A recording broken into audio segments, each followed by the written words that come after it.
Welcome to my free training on how to become a relationship coach in 90 days. I'm couples therapist Dr. WYATT. I've been in private practice since 2004 and I've helped over 1,000 couples restore their relationship. And now I'm paying it forward by training men and women on how to become certified relationship coaches. If you want to learn more about my ICF accredited program on how you can become a relationship coach in 90 days, comment the phrase "book a call" below to set up a free consultation with a member of my team. Okay, so here we are, how to become a relationship coach in 90 days. To start off with, it sounds like you already know me somewhat, but I'm going to go ahead and just introduce myself formally. So I'm Dr. WYATT. I've been married since 1999, and my wife and I have 4 kids. So we're celebrating our 25th wedding anniversary this month, and we dated for 4 years before that. So we've been together almost 30 years, and our 4 kids are from almost 15 up to 21. So that's the age range. And so when I'm helping couples, it is definitely coming from both a professional but also a personal perspective, just because we've had a lot of highs and lows. And so that's definitely influenced my style with how I help couples, because I can personally relate. Second is I have a master's and a doctorate in clinical psychology. I'm a licensed psychologist and a certified coach. I've been in private practice in Boulder since 2004, and that's where I specialize in couples. I also supervise a team of relationship coaches. I have 3 coaches who work for me, and then they see couples, and then I supervise them just to maximize quality of care. I also have a podcast. Sounds like you're listening to it, The Dr. WYATT Show. And I'm the author of the Total Marriage Refresh book, and that goes through 6 steps to marital satisfaction. And then finally, I'm the creator of the Keep the Glow app. And that app is all about maximizing communication on the things that matter most to keep the love buckets full, so couples have more love and less conflicts in their relationship. So that's a little bit about me and my background. Okay, so let's start with what's the problem with couples? There's multiple, and I'm just going to cover some of the top ones. One is financial pressure. So more than ever, couples are having this financial pressure to make ends meet, to pay the bills. And what that does is creates pressure to work longer hours or to travel more or get that second job. And as stress goes up and pressure goes up, we tend to not show up as well in our relationships. That creates more conflict, more problems for a lot of couples. Another one is phone interference. So when I was growing up, no one had phones, and now everyone has one. And unfortunately, a lot of people in relationships feel like you give your phone more attention than I get. Your phone gets more undivided attention than I do. And so these phones are so addictive, as I'm sure you know.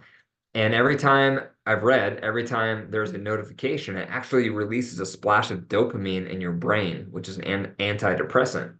So there's a lot of phone interference with couples, just vying for attention with the screens. Third, divorce has been normalized. So gone are the days of our grandparents and great grandparents where it was very rare to get divorced. And if you did, there was a social stigma to it. Everyone kind of looked down upon you, like, oh, you're an outcast. You got divorced. But today, divorce is everywhere. I read the average celebrity gets married and divorced 7 times over their lifespan.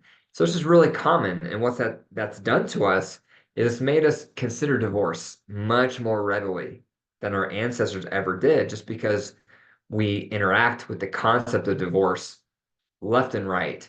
And so it's made us numb to it or desensitized to it. 4 is a lack of training. So we put hundreds and thousands of hours, most of us, into our careers on how to become successful, how to become licensed, how to become you name it. But when it comes time for our marriage, we get no training.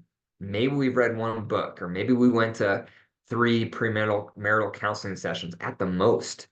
But most of us don't have any training, and then we wonder why marriage is so hard.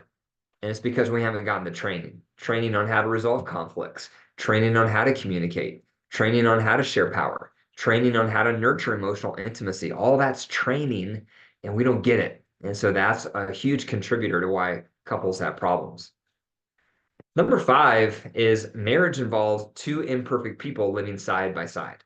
And so inevitably, needs are not going to be met perfectly. Inevitably, conflict's not going to be resolved perfectly. We're going to hurt each other's feelings because you got 2 imperfect people living side by side in tight quarters. And this is why the divorce rate went up so much during COVID, because couples could no longer escape each other through excessive hobbies or excessive traveling. They had to be together. And then all these unresolved issues surfaced, and a lot of couples got divorced, unfortunately, because of that. Number six is a lack of support. And so most couples walking around are all alone in their journey. They don't have anyone to turn to. They don't want to turn to their family because they don't want their family to turn against their partner. They don't want to turn to their friends for the same reason. And so a lot of couples are isolated in their problems. They have no guidance. They have no positive role models with how to do marriage right. So this is just another reason why couples are struggling in their relationship.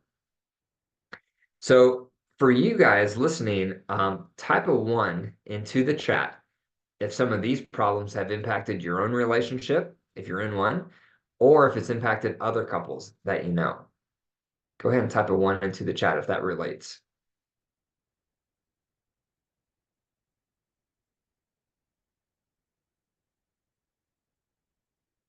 And Barbara, I see that you've joined us. Welcome. Glad to have you with us.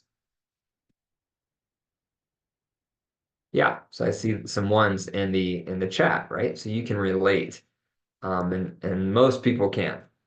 So here's the result for couples. One result is needs start going unmet, right? So when we start having tension, we're busy, we're stressed, needs start going unmet. We're not trained on how to meet each other's needs.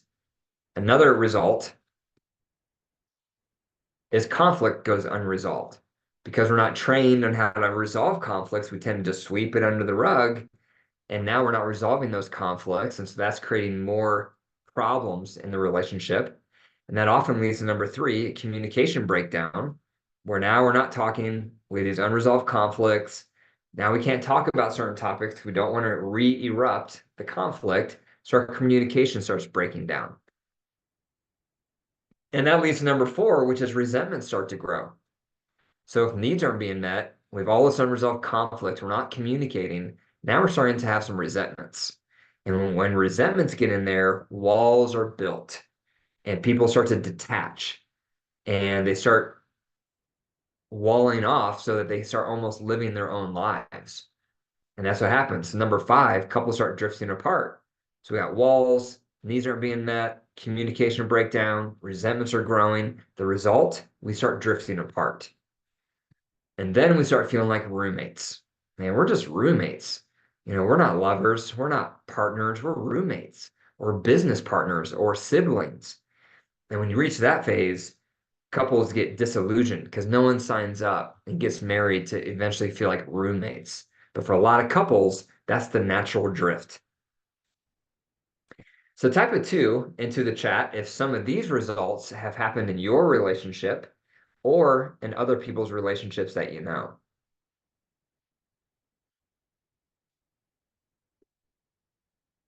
Yeah. Yeah.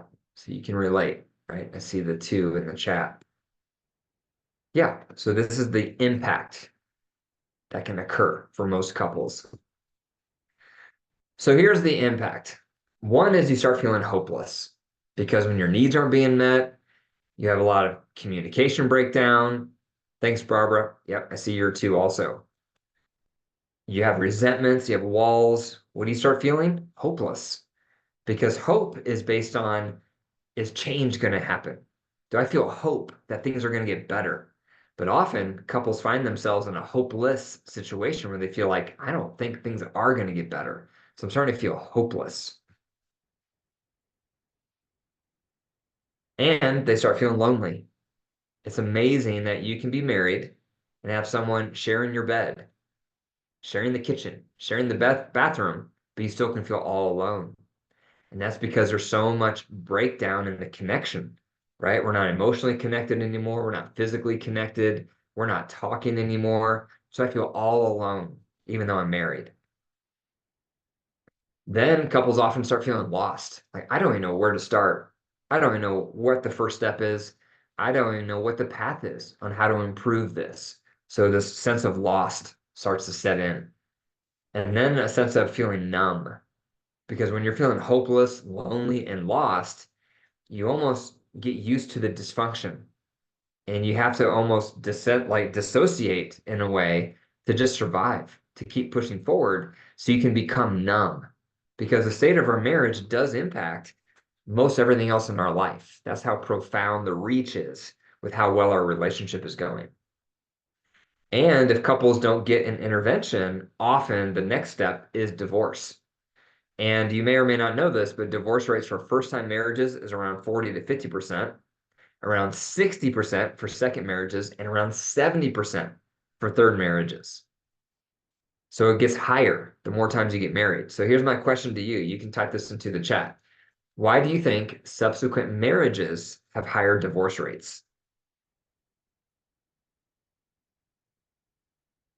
What do you think the causes could be for that?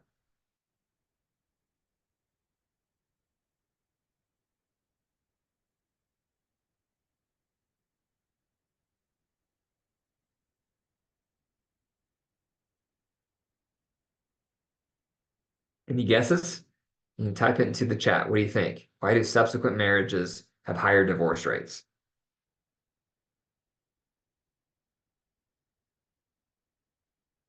One reason is because divorce was a solution before.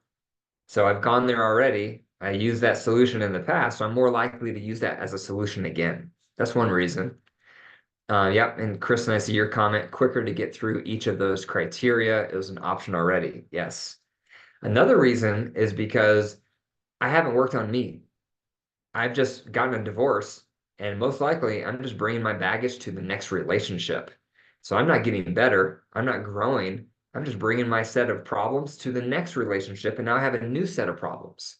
That's another reason, because a lot of people with the high divorce rate, they just jump from relationship to relationship without ever really working on themselves. And so inevitably, their relationship, the next one, it has problems, if not more than the previous ones.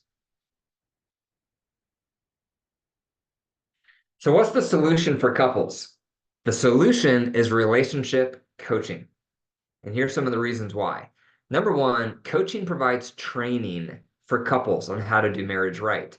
Traditional counseling is more past focused, it's more trauma focused. Coaching, on average, is more forward focused. There is a hybrid blend of, okay, well, we have to go backwards somewhat to understand and be informed about how to go forward. But on average, coaching is much more behavioral, much more action oriented, much more skills based. So it's the training. It's the training that couples need to do marriage right. Second, it provides a neutral party to help them work through their resentments. So when you have resentments, you can't talk about it usually. So you need a third party, such as a coach, so that the coach can walk you through. So the coach can talk through with you, how to work through this resentment. You need a neutral party to help them work through resentments, and a coach can be that party. Number three, the combination of the training and the support provides hope. Because now, as a couple, you're feeling like, wow, we're learning tools, we're learning skills. We have this third party, this person who's helping us. And that combination, I'm starting to feel some hope, like maybe we can actually get out of this hole that we're in. Number four, coaching has less stigma than therapy. So on average, more people are open to it because coaching has more of a cool or trendy association. So if you think about athletes, they all have a coach, or football teams, there's a coach, or soccer teams, there's a coach. So in that setting, we think, oh yeah, coaches are a good thing, right? They're there to coach the team. They're there to coach the athlete on how to optimize their performance. And so it has less stigma. And because of that, more people tend to be open to relationship coaching than they are to couples therapy.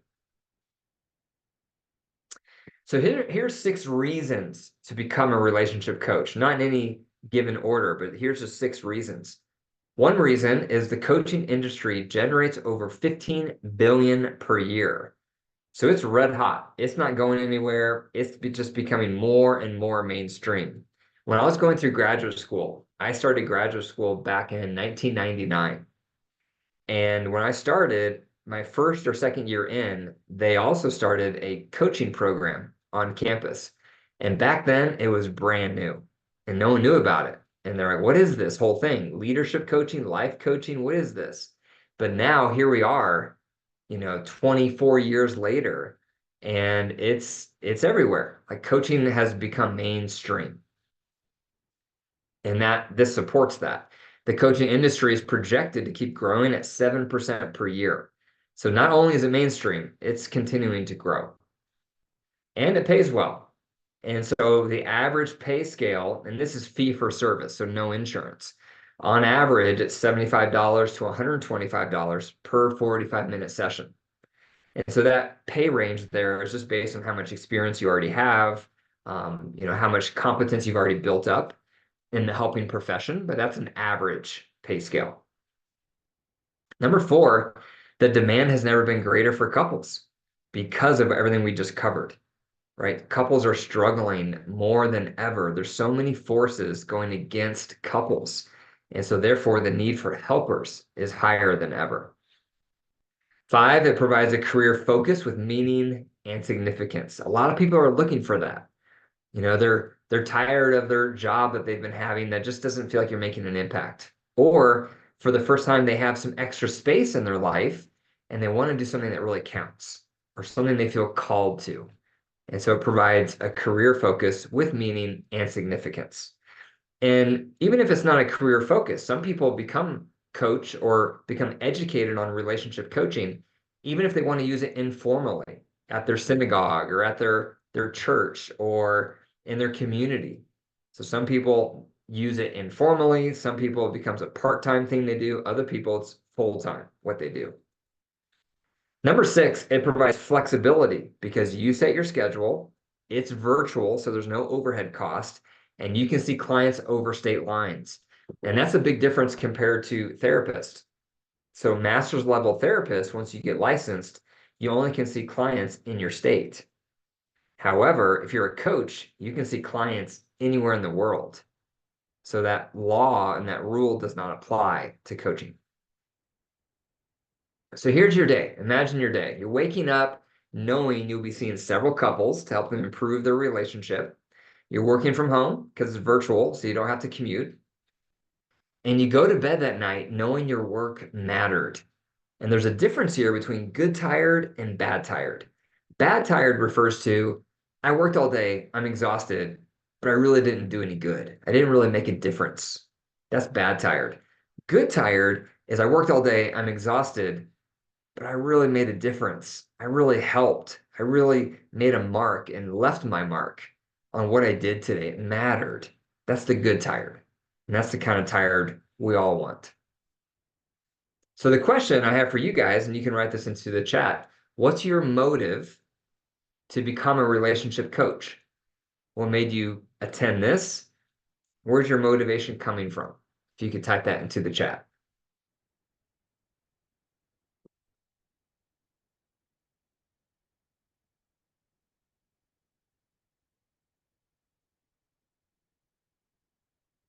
What makes you interested in relationship coaching?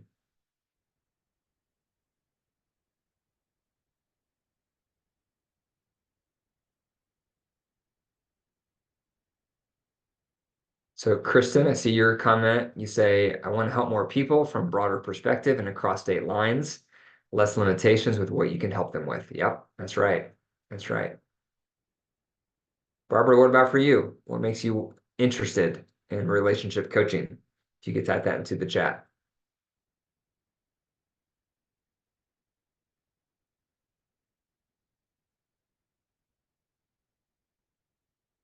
Okay. Yeah, so that's why most people sign up, right? Because they want to help more people, they want a broader opportunity, they want more flexibility, and coaching provides that. So here's a couple criteria to think about on if you would be a good coach. One thing to think about is you're at a point in your life where you want your work to matter, like we've already covered. You're at a stage in your life where you feel like, you know what, I want to do something that really makes a difference. So that's one sign that you would be a good coach. Second, you have a personal passion for couples. So maybe that's from your own personal experience in relationships, and you feel like, man, I've learned a lot of lessons on what to do, what not to do. I'd love to pay that forward. Or maybe you just have a heart for couples. You want to help lower the divorce rate, one marriage at a time, because maybe divorce impacted you. I was raised in a divorce home.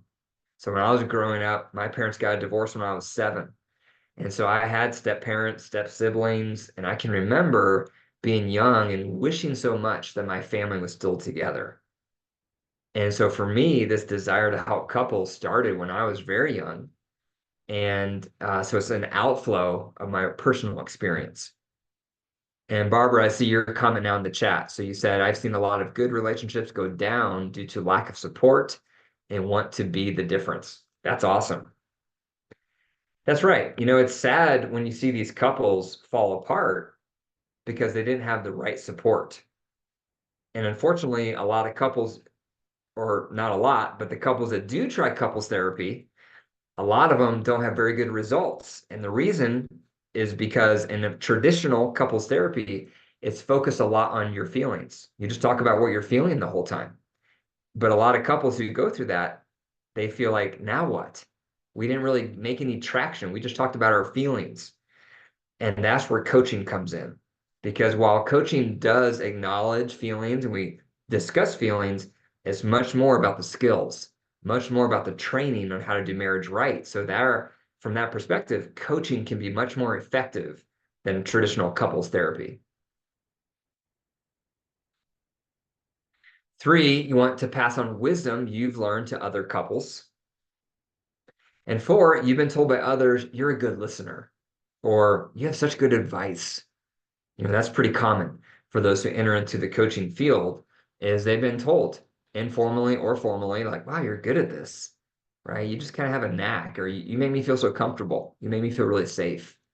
And so those are some things I think about. Have I, do these 4 things or some of these 4 things apply to me? So type into the chat, if you would, that's me, if any of these 4 apply to you.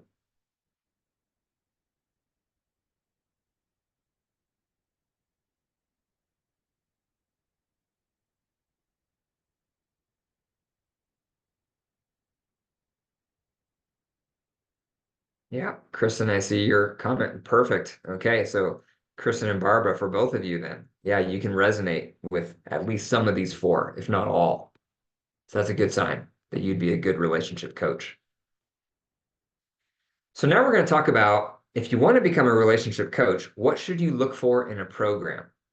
Like, how do I filter through these programs and pick one if that's what I want to do? So I'm going to show you some criteria to look for. Here's 6 criteria that I recommend looking for. The first criteria is you want to make sure the program is certified through the ICF. So ICF is International Coaching Federation. It's the largest governing body for the coaching industry worldwide. So you definitely want to go through a program that's ICF accredited because that's really the main credential that clients may ask about. Like, oh, where did you get your training? Was it ICF accredited? And so as long as the program is ICF accredited, that means that that program had to submit their entire program to the ICF. The ICF had to look through everything that's covered, everything that's required. And if it's rigorous enough, the ICF gives its stamp of approval. So that's what it means to become ICF accredited. And those programs are far superior compared to those who are not. Number 2 is ethics. You want to learn the ethics of the coaching industry so that you're practicing with integrity. Number 3, listening skills. So I'm sure you both have listening skills already, but you want a program that provides extra training because a cornerstone of coaching is good listening skills. Number 4, this is a very important one. You want to go through a program that specializes in couples and not only specializes, but they specialize in tools for couples because you need to learn all the tools so you can turn around and teach them to all the couples. So that's a huge component. Number 5 is practicum experience. So you want a program where there's training involved, not just for you, but then you're going to then turn around and practice with actual couples. The majority of all training programs out there, you don't ever see a couple. You're just learning all this head knowledge without any implementation and application. So you want a program that provides that. And then 6, you want to learn how to generate referrals. so that you don't graduate from the program and then you hear crickets, right? You want a program that's going to also teach you some marketing skills so that when you're finished, you have some ideas and some strategies on how to generate referrals for your new coaching practice. So this leads me to my program. You may already know this or you may not. So I obviously offer a lot of resources for couples, but I also offer a relationship coaching program for students who want to become relationship coaches. So this program is me passing on to them everything I know. So all my strategies, all my secrets, all my tools, all my concepts, I pass on to these students who go through my FRCA program so that I'm paying it forward. So that all these years of me being married, clinical experience, education, I've poured all of that into this program for me to pay it forward. So a couple things about my program you should know. One is my program is accredited by the ICF. It also is voted #1 for live interactive training by Life Coach magazine. And the reason for that is because the majority of programs out there are not live. They're recorded videos you get, and you just watch it on your own. My program is very unique because it's live with me for 12 weeks. You're going to learn ethical practices. So we start out with that. So everyone is grounded in the ethics. We also cover the foundational listening skills so that everyone is learning the same skills, getting on the same page. So you're getting extra training on that. And you're going to learn the best tools to help couples. So all the tools that I use, you're going to learn the exact modality that I follow when I'm working with couples in my practice. I'm going to teach you the 3 phases I follow. You're going to learn all the tools. You're going to learn everything you need to know from A to Z on how to move couples from we're resentful, we want a divorce, to we've resolved the resentments and we're falling back in love. I'm going to teach you that whole process. So there's 4 things that make FRCA unique. One is what I've already mentioned. It's live training for 12 weeks. Each week is an hour and a half. So it's 18 hours total of live training. Another thing that makes it unique is it's led by a licensed psychologist.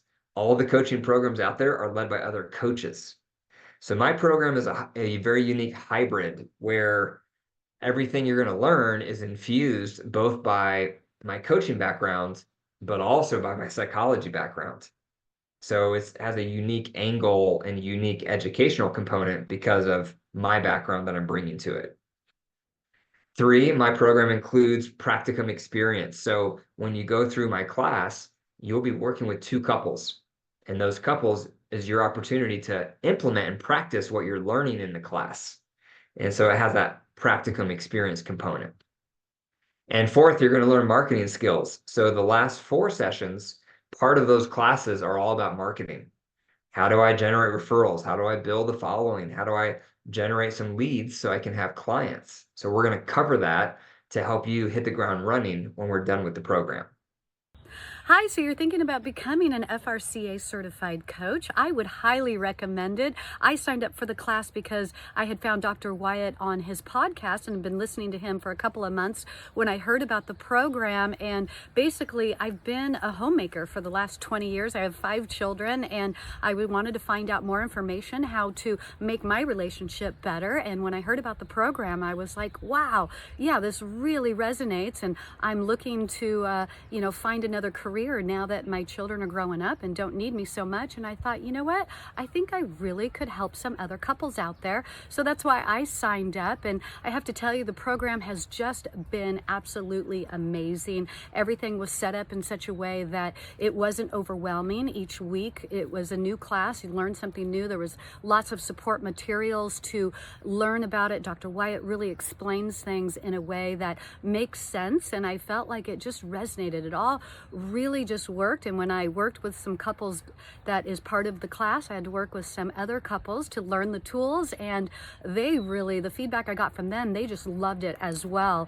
And so it's been just a great program. I would say if you're thinking about it, absolutely do it, because not only is it a great program, you really could help a lot of people. And Dr. WYATT just really gives you all the tools you need to not only learn the program and become a good relationship coach, but also he helps you with everything everything that you need to know to be able to start the business and how to get new clients. And I think it's just been a great program, and I highly recommend that you take it. Stephen Bickle here, a recent graduate of the Fisher Relationship Coaching Academy, and just wanted to share a little bit about my story and why I chose FRCA.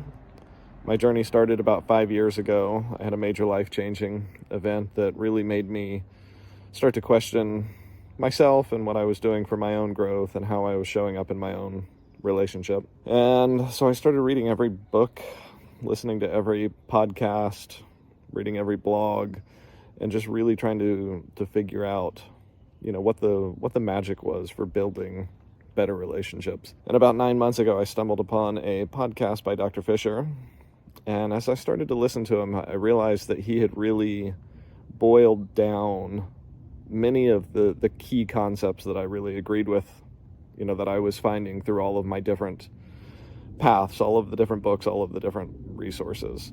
And really just started to appreciate the work that he has done to understand relationships and really put together a blueprint for how to build better relationships. And so when I saw that there was an opportunity to become a coach, it was a no-brainer for me. It was a calling to be able to share what I have learned these last 5 years and to really truly train under Dr. Fisher and learn his tools and techniques. And so coming out of the program, I have the knowledge, I have the confidence, and I have the tools to really be able to work with couples and help them heal resentments, help them get past their old patterns and really find better relationships. So if you are watching this and you are considering joining the FRCA and doing the training, I just ask you if you are in a place where you want to help people. Do you feel called to help people build better relationships? Do you feel called to understand more about relationships for your own life? And if the answer is yes, then it's a no-brainer. I suggest you give it a shot, do the training, get the tools, and join the team of FRCA graduates that are setting out to build the world better, to build better relationships. Take care. Thanks for watching. Hope you found value in this training. Be sure to leave a comment below with your questions. And if you'd like to learn more about how to become a certified relationship coach through my ICF accredited program, FRCA, comment book a call below to set up a free consultation with a member of my team.